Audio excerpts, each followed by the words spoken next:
Honorable Mathias Ntow.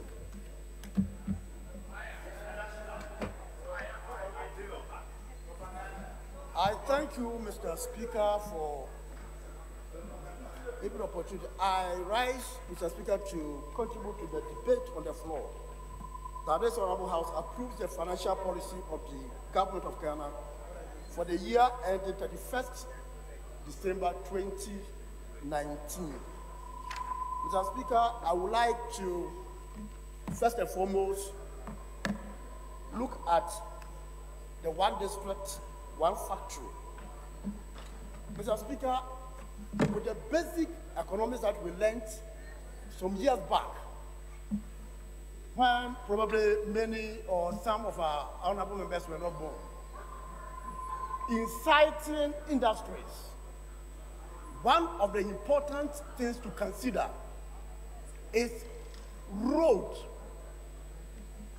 Mr. Speaker, if you are setting up an industry in the western region, and more specifically at a town called Jema in my constituency, and the road is in the west state, how can this factory be sited and produce something for the benefit of the people of this country?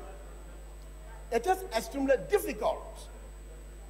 So, to me, before this laudable idea of one district, one factory could happen and be very, very effective, government must first look at the road network in this country, more especially in the western region of this republic. So, Mr. Speaker, to continue, I want to put on record that the FQ, as mentioned by one of my honorable colleagues who spoke previously, was the baby of the NDC. Yeah. It was fully implemented in 1995. Yes. So you should go and check the records. Yes. The second one had to do with the GET fund. It is also a very good baby of the National Democratic Congress. Yes. That's the NDC in Yes. Ghana. Mr. Speaker, I wonder what my leader is going to Honorable say. Leader. Because this is, Honorable Ntow, please. I thank you, Mr. Speaker. Mr. Speaker, first of all, it's most inaccurate to say that the free compulsory universal basic education is the baby of the NDC. It cannot be. Mr. Speaker, that is a constitutional imperative. It certainly is not a baby of the NDC. Second, it is also most untrue to say that the NDC implemented it fully in 1995. Mr. Speaker, that is most untrue. Indeed, Mr. Speaker, the concept paper was introduced in this parliament in 1998 under the NDC. That is true. It was not implemented in 1995. Honorable Member, be guided. Yeah, Mr. Speaker, I thank you.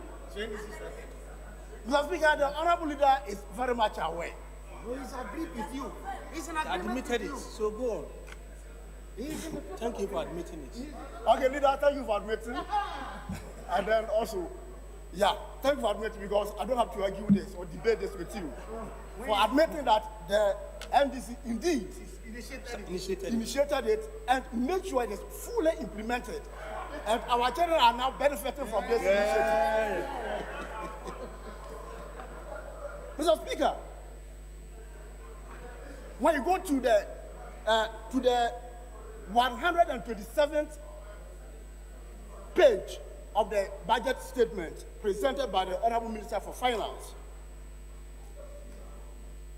you will discover that the ease of doing business in this country in 2016,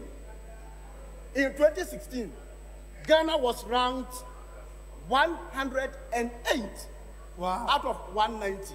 Wow. In 2017, it dropped to 120 out of 190. Yes. Now, Speaker, In 2019. again, when you look at the indicators of credit credit to private sector or private institutions, you find that in 2016 it was 44. Then 2018 it dropped to 73, which was an indication of an abysmal performance by the government. If the honorable minister is monitoring in his office, he should come again and make sure all the corrections are made to ensure that this country moves forward as far as trade and industry in this country is concerned. Mr. Speaker, again, trade across borders. We also discovered that in 2016, it was 154. Then it dropped again, 2018, to 156. Now, when you compare these two figures, which is better? It was rather that of 2016, under the watch of the former president, Excellency John Dramani Mahama. Yeah. Again, Mr. Speaker,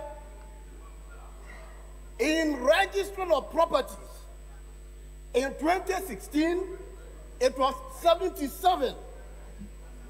Then it dropped in 2018 to 123. Whoa. Evidence of an abysmal performance. Sure.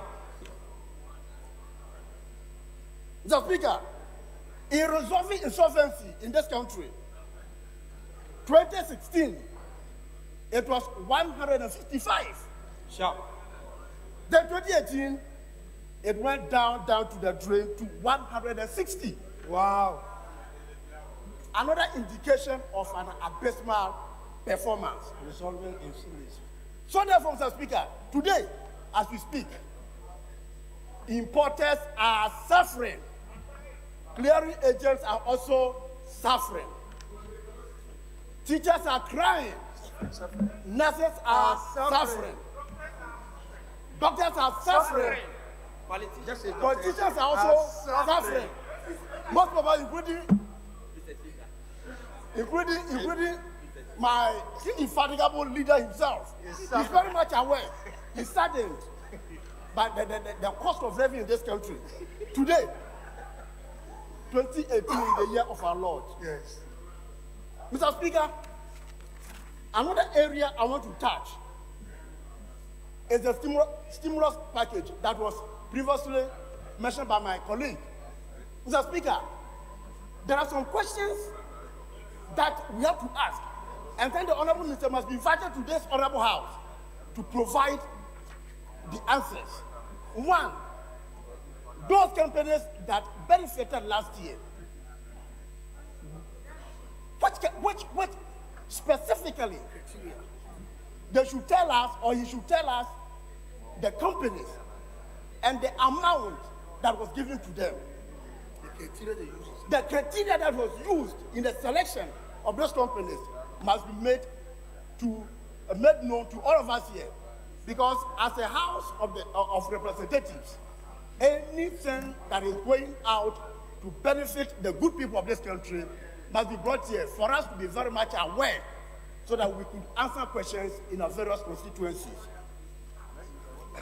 Again, Mr. Speaker, it is also important for the Honorable Minister to come and tell us the companies that are also going to benefit this year, 2018, and then those specific areas.